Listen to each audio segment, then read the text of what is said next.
What's up, fight fans? Mainman Mademan here. Y'all know how I get down. We talking boxing. Man, I'm listening to Keith Thurman. And Keith Thurman is going right at Errol Spence Jr., smack at Errol Spence Jr. in some recent interviews.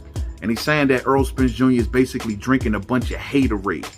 He feel like that, man, look, Errol Spence Jr. is all right. That's how Keith Thurman feels. He feels as though that, hey, man, he beating the same guys that I beat. He's making statements against dudes who ain't ever really all of that. He's just okay, you know what I'm saying? He feel like in order for Errol Spence Jr. to continue a successful pay-per-view record, he's got to continue to get big names. And no matter what Errol Spence Jr. does, the question is going to always come down to, what about Keith Thurman? I like that, man. You know what I'm saying? I like the fact that Keith is going straight at Earl. I like his hunger. I'm feeling his role a little bit. At the end of the day, you know, it sounds good. It really do. Now, we all know the story with this situation, man. Keith Thurman, once upon a time, was the man. Errol Spence Jr. was coming through the rankings. All of the politics and everything like that always lined up for a fight between Earl, who had the IBF championship, and Keith Thurman, who back in the day had the WBA and the WBC championships. Keith Thurman, man, was the man. Unified champion, beating the next two best guys up under him. Keith Thurman was sitting on the throne. Well, eventually, Errol Spence Jr. just kept on knocking. And the excuses started to pile up when it started to come between Keith Thurman and Errol Spence. It was either an injury, it was either this, it was either that, it was a get back year, it was a car accident, it was a lot going on with Keith, you know what I'm saying? And Keith was just stalling, it seemed like stalling for time, and was almost seeming like he was using Errol Spence Jr. as a last fight, you know what I'm saying? Almost like a checkout fight. And he knew how good and always respected how good Earl was really was. He never said that Earl was a bad fighter in any shape, form, or fashion. And he studied Earl very well over the years.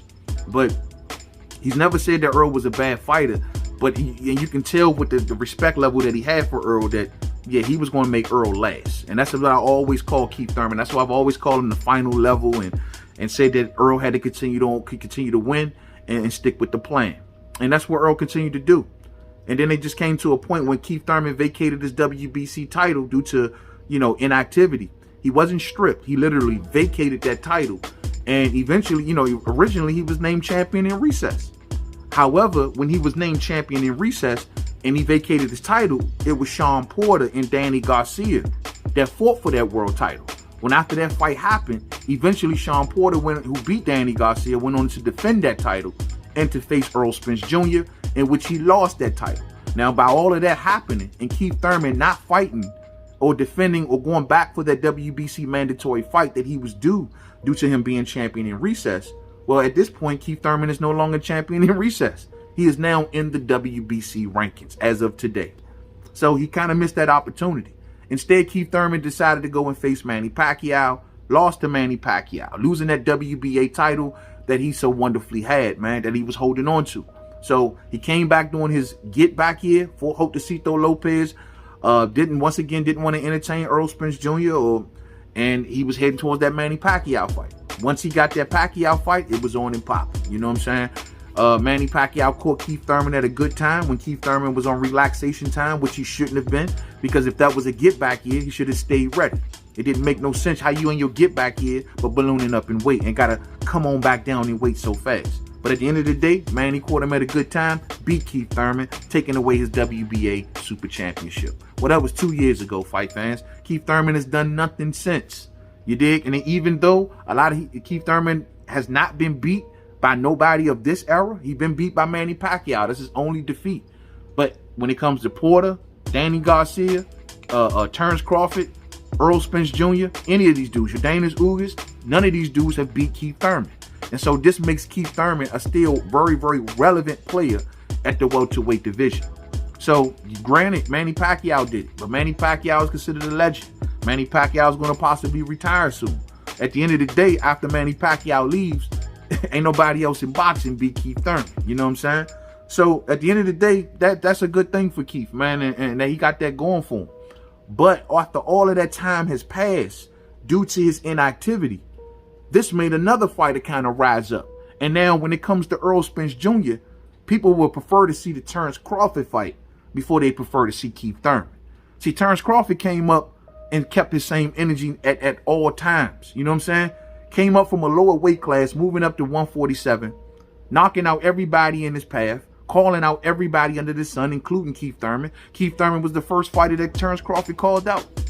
Keith Thurman ignored Terence Crawford. Didn't want to go through, he called his title the WB No.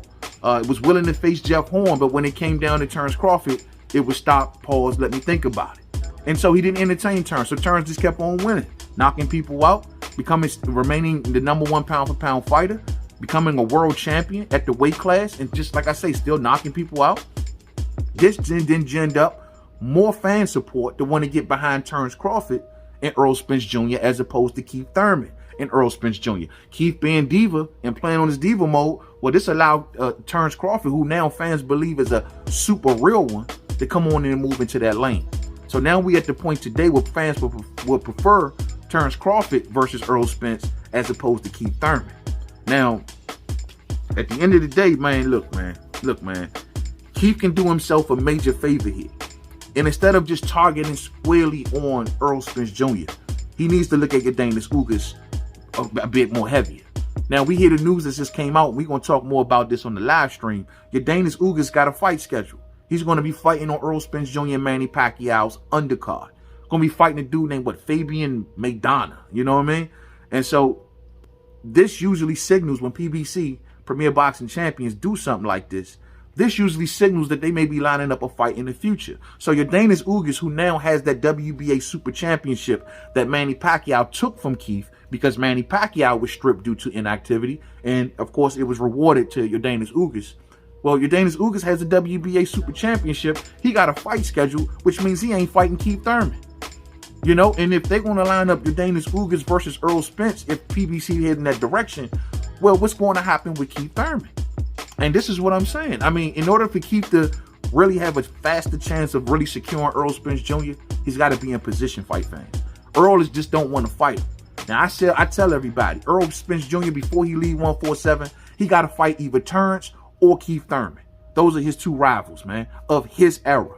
And regardless of what Manny Pacquiao did to Keith, if Errol chooses not to fight Terence Crawford for whatever reason, you can't ignore Keith Thurman because he's right there on your side of the street.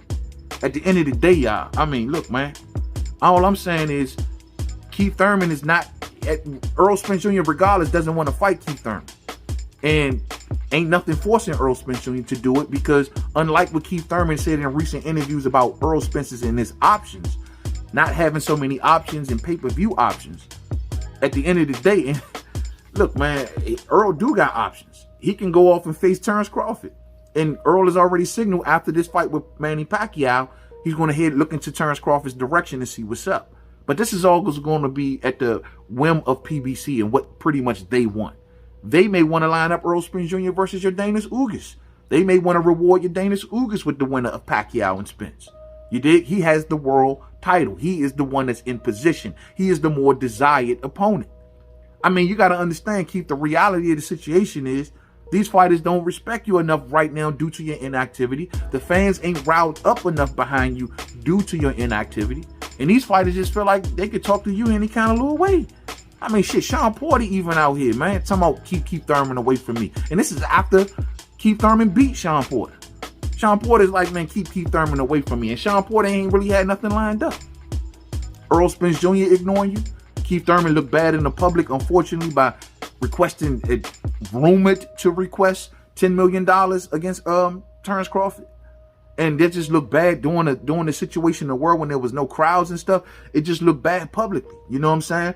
And Terence Crawford and Keith has pretty much no chance. So where's Keith going to go to make himself desired by the elite fighters at 147?